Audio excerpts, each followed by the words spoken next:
how often do I get triggered in real life? Well, pretty much every time Eddie calls me a fat, Eddie's a bully, gets exposed. My God, this is a nightmare intersection. The timestamp is at 3 minutes. I've literally been sitting at this intersection for 3 minutes. I seriously might just get out and walk to Costco. Move to Montana, they said. You'll love the wide open spaces, they said. Man. Okay, but seriously, how often do I get triggered in real life? Alish asks, and I'm sorry, I can't even make any attempt at pronouncing your last name, let alone if I'm pronouncing your first name correctly, but I see you commenting on my stuff a lot, so thanks for supporting. I appreciate that very much. And the answer is I don't get triggered, to use that term casually. Again, we're using that in the not in the psychological sense or in the clinical sense, but just in the casual sense. There's very little that sets me off. I'm a pretty level-headed person. I don't get genuinely angry very easily. But there's nothing wrong with getting triggered or getting upset. Everyone has their thing that bothers them. For some people it might be fat jokes. For me, suicide jokes will do it. But there's nothing wrong with having a thing that makes you kind of cringe and say, you know, this type of conversation or this type of humor or this topic upsets me and really isn't for me. And so as I keep hammering home in the video, on Twitter, wherever, when that happens, a mature person just says, you know what, I know myself well, I understand things that upset me, and when I see these things that upset me, I will have the self-awareness to know that I'm having an irrational emotional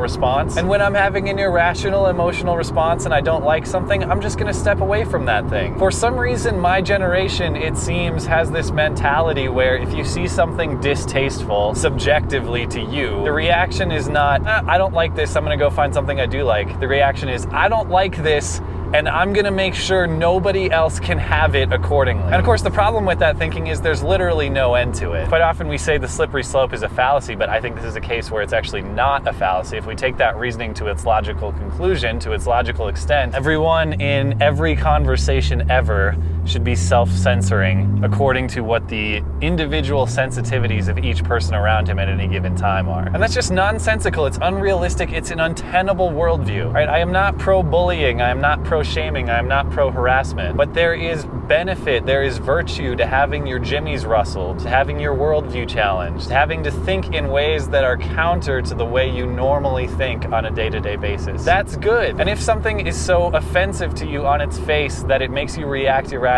and emotionally, just check out, step away. Nobody is holding you down with a gun to your head at any point, making you watch YouTube videos, making you listen to comedians you don't like, making you watch movies you don't like, making you listen to any message you don't want to hear. So when you're triggered, have the self-awareness to understand you're triggered, step back, and let everyone else have their fun. If nobody's being targeted with a specific threat, we're not talking about harmful speech. And it's as simple as that. Apex asks if I believe in the supernatural or in the paranormal, and similar question, Terry Welch asks if I believe in unicorns. And you guys should know I am a man of evidence. I believe in empiricism, and I don't believe in ghost stories for any reason other than fun. But there is still fun to be had. Have you ever wanted something to be real so badly that you've almost convinced yourself that it is? There's a lot of jokes on the table there, but since I've pissed a lot of people off lately, I'll just leave them be. Everyone's opinion is equally valid as long as it is sincerely held. So the one thing that I find fascinating, not because I sincerely believe in it, even though I want it to be real, is Bigfoot. And the reason I'm so fascinated with Bigfoot is not because I believe that there is an ape man somewhere out in these mountains here that no one's ever discovered. Somehow is the hide-and-seek champion beating out Bin Laden and Anne Frank. But what I find fascinating about Bigfoot is that it is a legend or a myth that transcends cultures. Pretty much every continent there is some type of ape man legend. And I think that's really interesting and really cool. I'll tell you my favorite Bigfoot case that kind of maybe slightly is convincing to me. It was on Discovery Channel, so you know it has to be real. But it's called the Dyatlov incident. If you're interested in Bigfoot, you should look this up. I'll link some stories on it in the description. Now what happened was there was a party of students, Russian students, who went into Siberia, I believe, in the 50s. So this is Soviet-era Russia. And these students go into this remote, mountainous, snowy Siberia doing some type of research, I forget what, but they're basically on this camping expedition. They're hiking into the wilderness, they're camping at night, and they're doing whatever the research is that they're doing. And somehow they all disappeared. It was a party of, I believe, about a dozen people, and somehow they all died, okay? When they were discovered by a rescue party, they found their tent torn open from the inside, and that's what's interesting. It was from the inside. They slit their tent as though they were peering out into the woods, like something was stalking them, and then they tore it out from the inside like they were running away. And their bodies were found in sequence hundreds of yards apart, as though something had chased them and killed them one by one by one. Now what's interesting is they all died of basically trauma. I mean, they were straight up beaten to death. But interestingly as well, one of the female members of the party had her tongue pulled out, like plucked out. So whatever killed them had the brute force to just beat them to death, but the precision to pull out a tongue. And that is just fucking crazy. Now there's more to this story too. One of the female members of the trip actually was keeping a diary the whole time.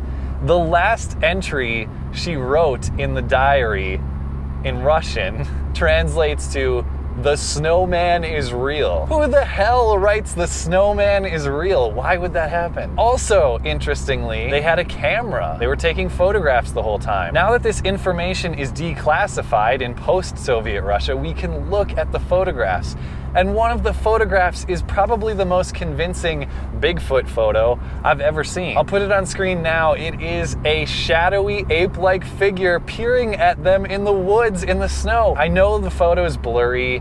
I know that they're all in the woods and they're all bundled up because it's Siberia and it's cold as hell. But that don't look like some bundled up person. And what incentive would they have to prank it? I don't know. I just think the story is really interesting. I talked about this at length actually on a podcast I guested on a couple weeks back. It's called Bulletproof Underwear. If you want to hear me talk about this Bigfoot bullshit at length, you can go listen there. So yeah, this isn't that I believe in Bigfoot sincerely. This is just that I find the legends to be fascinating. And with the Dyatlov incident in particular, there are a whole bunch of theories about what might have happened to them. It's not just Bigfoot. But sometimes stupid things are fun to think about just for the sake of entertainment. Thanks as always for listening and for supporting the channel. If you've got questions for me, please do ask down in the comment section below or on Twitter at skeg_3. I need good questions to keep the series going, keep the good discussion going. I can't answer all the questions on camera, obviously, but I do my best to answer all of them in text. And I'll see you soon for the next one. Okay, thanks, bye.